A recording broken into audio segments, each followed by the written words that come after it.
In Lesson 4, we talked about male and female understandings. When you watch spirit science, you have two choices in how you understand it. You can come from the left brain, take notes, and carefully see the logic in each step. Or you can come from the right brain. Just let go and don't think. Feel. Watch it like a movie, expanded, not contracted. Either way it will work. My advice is to try and see both angles if possible. It is through balance that spiritual health returns. Whichever way you take it in, the fact that you are watching is what matters. And what you receive is what you were meant to receive. Today's lesson will be separated into 3 parts. First, we're going to talk about existence of extraterrestrial life. Then we're going to take a look at human life before recorded history. And finally end with why things are happening on Earth today.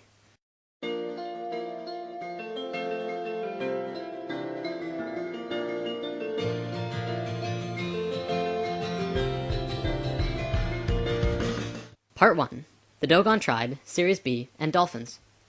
There is an African tribe near Timbuktu called the Dogons, who hold information that would be absolutely impossible to know according to today's standards. See, the Dogons have a cave on their land that stretches back into a mountain, and in this cave are drawings over 700 years old. Now, the brightest star in the sky to us is called Sirius, now called Sirius A. If you look at Orion's belt, following it downwards to your left, you can see it. The information in the Dogon cave specifically showed the star Sirius. They are very specific about the star, and they have a diagram of not just Sirius' rotational pattern, but a small star orbiting it. They say it's very, very old and very small, and made out of the heaviest matter in the universe. They also say that it takes close to 50 years for this small star to rotate Sirius. Astronomers were able to validate the existence of the secondary star, now called Sirius B, in 1862, and only about 30 years ago could they validate the rest of this information. The way that stars work, when they get really old, they have 2 options. They can go supernova, or it can blow up as a red giant, cause an explosion, and slowly collapse into a white dwarf. Sirius B is a white dwarf, which corresponds with what the Dogons say.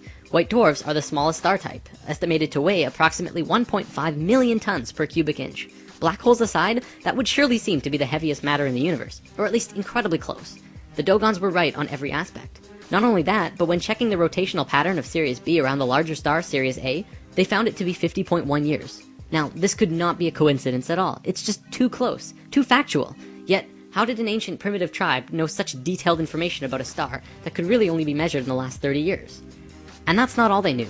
They also knew about the other planets in their solar system, including Uranus, Neptune, and Pluto.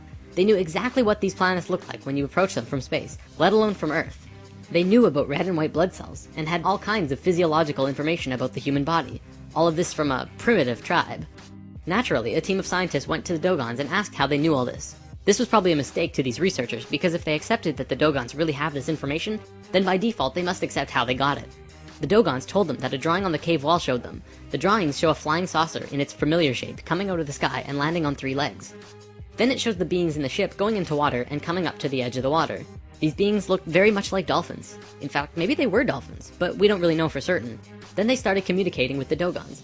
They described where they came from and gave the Dogon tribe the information. Here's another thing the Dogons knew. This little drawing was on the walls, but the scientists didn't know what the heck it was, until computers calculated the orbits of Sirius A and B. As seen from Earth, this pattern shown in the cave is identical to the pattern of Sirius B moving around Sirius A in a time frame between the years 1912 and 1990. These 2 times are actually kind of important. 1912 was the first year when we began communication with the Greys, and in 1990 a specific electromagnetic grid around the planet was formed. But we'll have to look at that later once we go over some other stuff first. Another thing about this rotation, it's the exact same rotational movement of DNA. Part 2. How old is the Sphinx? This is probably one of the most important discoveries on the planet ever. The first one to really discover this was R.A. Schwaller de Lubitz. He is a famous Egyptian archaeologist who has written many books. He and his stepdaughter, Lucy Lamy, have demonstrated a profound understanding of sacred geometry and Egyptian culture. Now, on the Sphinx there are wear and cut patterns that are totally different from the patterns on other buildings in Egypt. Toward the back of the Sphinx there are cuts 12 feet deep into the surface. This pattern appears to be smoothed by water, as opposed to all the other buildings and structures built by Egyptians, which are only textured by sand and wind. The last time that there was water in the Egypt area was over 12,000 years ago, at the end of the last ice age. Scientists have determined that after the ice age, the Sphinx took a heavy beating, after which it was encased in sand for about 8,000 years. The face, however, was above the sand and continued to be weathered. The Egyptians didn't build the Sphinx, they merely restored it. Of course, Egyptologists have been slow to adapt to this new, incredible discovery, but I think we know why. See, there are around 5,000 Egyptian archaeologists in the world, and they all pretty much agree with each other in most ways. They make little changes, but not too many, and most agree on the age of the pyramids. All of these archaeologists are Muslim, with a few exceptions, and their holy book is the Quran.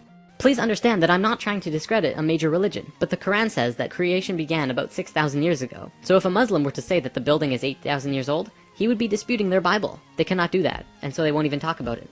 Another thing that's actually incredibly interesting, the Sphinx has a body like this, and a head like this? That's rather unproportional, isn't it?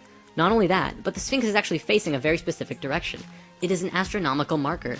The Sphinx is in the shape of a lion. If it were built when Egyptologists say it was, that would be only 2,500 years ago, while the constellation of Taurus was in the sky. The only logical time for the Sphinx to be built when it was when the constellation Leo was in the sky, during the 11th millennia BC. The time that matches exactly where our new findings say that it would have been built. In the past, when something new like this was discovered that has a major influence on the viewpoint of the world, it takes about 100 years for it to get to the average person to say, oh yes, that's true. But this time, it's happening a lot quicker because of the internet.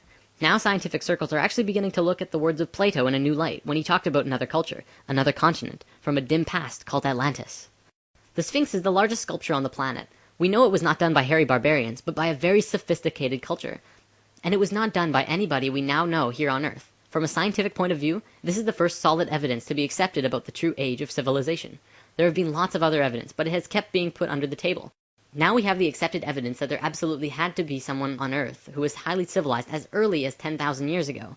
This is just the beginning of how we are going to completely change our view of who we think we are. Part 3. Earth's relations to the cosmos. We are living in accelerated times. Remember in lesson 1 I said time is speeding up? Let's talk more about that. The following is a fact according to Encyclopedia Britannica. From the time of our oldest known civilization, the ancient Sumerians, around 3800 BC, continuing for almost 6,000 years up to about 1900, a certain number of information was collected. Let's say for simplicity's sake, that in that time we learned one bag of facts.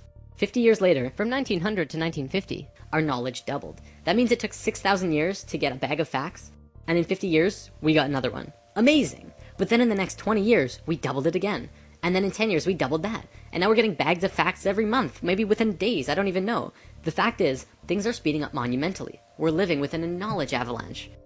Life on this planet is accelerating faster and faster, obviously culminating in something new and something different. Perhaps just out of the reach of our normal imagination. What does this mean for the world? Why is it happening? Better yet, why is it happening now? Why didn't it happen 1,000 years ago? Or why didn't it wait to happen 100 or 1,000 or 10,000 years from now? It's really important to understand the answer to this question, because if you don't know why this is happening now, then you'll probably not understand what's happening to you in your life, or be prepared for the coming changes. Now, the Earth actually has a wobble. Well, it has many wobbles, but the one I'd like to talk about today is the one called the precession of the equinox. Essentially, what this is a rotation that the planet does, which completes a cycle once every 26,000 years.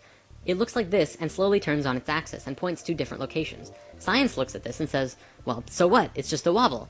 But by looking at what the ancient civilizations knew, you see a more complete image. The point actually points to and away from the center of the galaxy. The center of the galaxy is where most of the energy and the most consciousness is. It's not just light up there, you know. So, in this diagram is our rotation. Here's the tip pointing towards the center of the galaxy, and here's the farthest pointing away. The ancient Sanskrit writings that also talks about this precession call this going with the galactic wind. The Sanskrit writings say that there are two very important places on this wobble. One is at A, and one is at C. Not the very tips as you might think. There are also important places at D and B, but not as important as A and C. According to these ancient writings, as we hit position A, we begin waking up. And as we hit position C, we begin to fall asleep. We continue on the cycle, but every time we make a full rotation, we wake up more and more. It works the exact same way as day and night on Earth. You go through this cycle every day, waking and sleeping. But every day, you become a little more conscious. You learn new things. You don't do the same things over and over. I want to talk about religion for a bit, because you can definitely see this wobble over recorded human history. See, when we were the ancient Egyptians, Sumerians, and Mayans and such, we were incredibly wise. We may not have known all of the advanced intricacies of the world that we do now, but we knew about the precession of the equinox, and we had an advanced geometric understanding of the universe that we're going to talk about soon.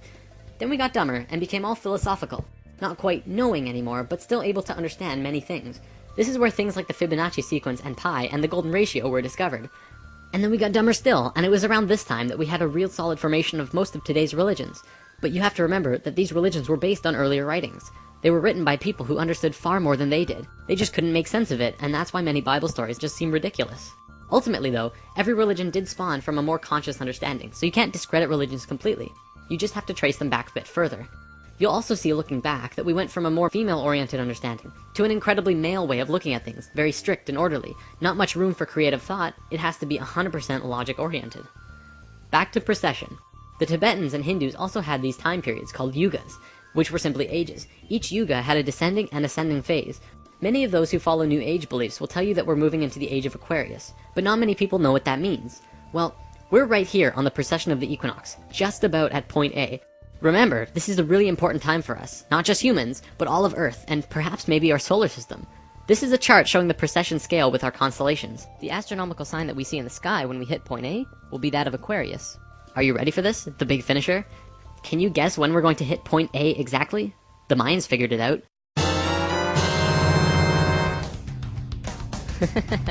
Yep.